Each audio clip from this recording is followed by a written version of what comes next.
عاملين ايه؟ يا رب تكونوا بخير. النهارده هنعمل برجر، احلى برجر بجد تاكلوه.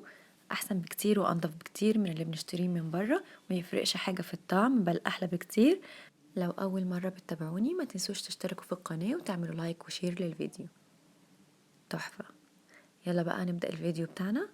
اول حاجه هنجهز كل الحشو اللي هنستخدمه للساندوتش. عندنا هنا بصلايه. انا هنا قطعت بصلايه كبيره، قسمتها لنصين عشان هاخد نص اكرمله. تمام. والنص التاني هستخدمه عادي كبصل صحيح كده. هقطعه كده بالشكل ده ترانشات. تمام. وعندنا كمان طماطمايه هقطعها برضو حلقات كده زي البصل. وكمان عندنا هنا نص كابوتشي هقطعه برضو شرايح بالطريقة دي. تمام. كمان عندنا الخيار المخلل ده انا عملته معاكم قبل كده في الفيديو، طعمه يجنن. هقطعه برضو حلقات بالطريقة دي. تمام كده، لازم نكون مجهزين كل حاجة. واخر حاجة احنا هنعملها اللي هو البرجر. هنجهز بقى احلى صوص بجد للبرجر.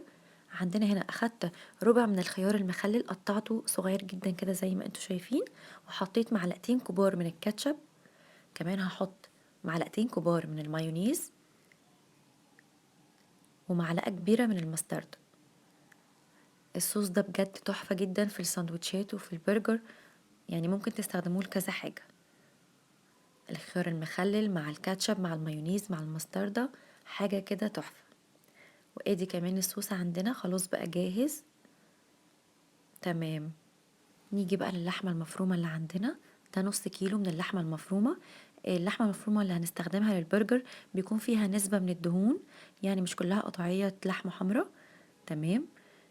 عندنا هنا حطينا عليها معلقتين كبار كاتشب ومعلقتين كبار مستردة.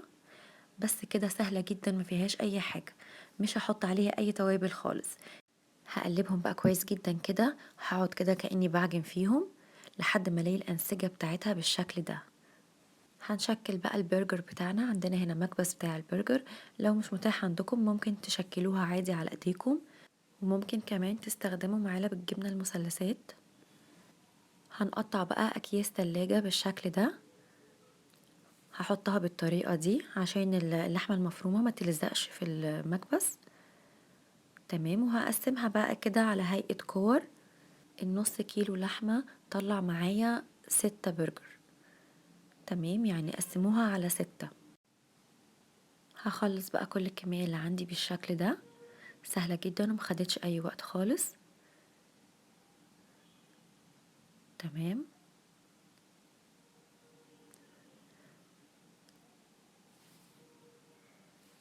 هحط ما بين كل برجر والتاني، هحط لازم يكون فيه كيس فاصل ما بينهم عشان ما يلزقوش في بعض.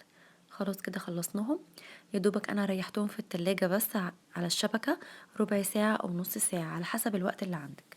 هنا بقى حطيت معلقة زيت وعليهم معلقة كبيرة زبدة.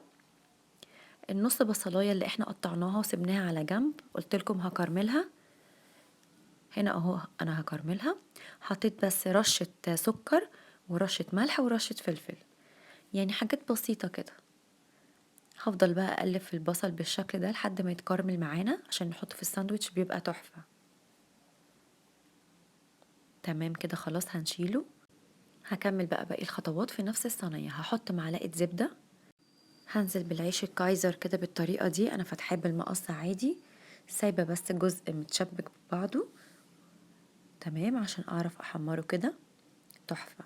مش قادرة اقول لكم الحركة دي بتخلي طعم العيش مع البرجر فظيع.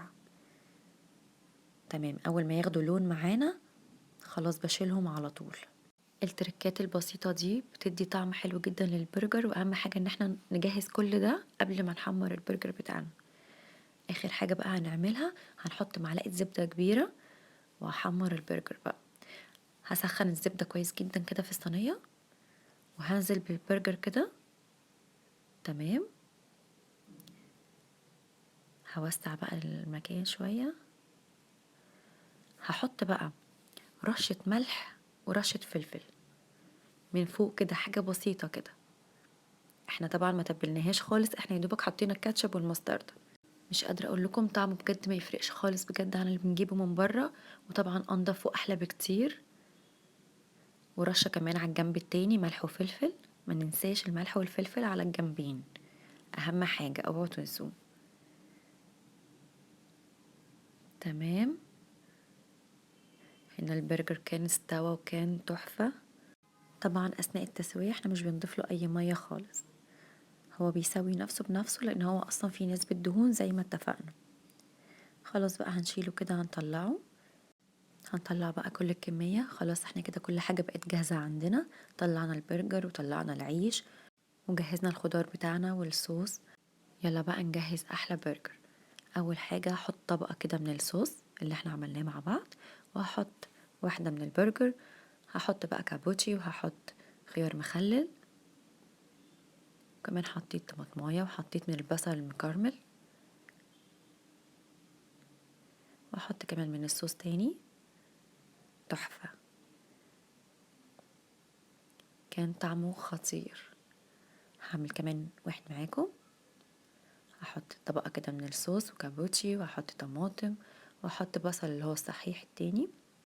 وهنا كان عندي صوص من الشيدر، هحط طبقة كده فوق. مش قادرة اقول لكم طعمه رهيب بجد يجنن. هنا بقى عملت بقى الكمية كلها معاكم، خطير. شايفين تحفة ازاي؟ هقربه لكم بقى كده، شايفين الجمال؟ بجد كان فظيع، لازم بجد تجربوه، سهل جدا مفهوش اي حاجة وطعمه تحفة. هتستغنوا بجد عن ان انتوا تجيبوه من بره، خطير. لو عجبكم بقى الفيديو ما تنسوش تعملوا سبسكرايب ولايك. يلا باي باي.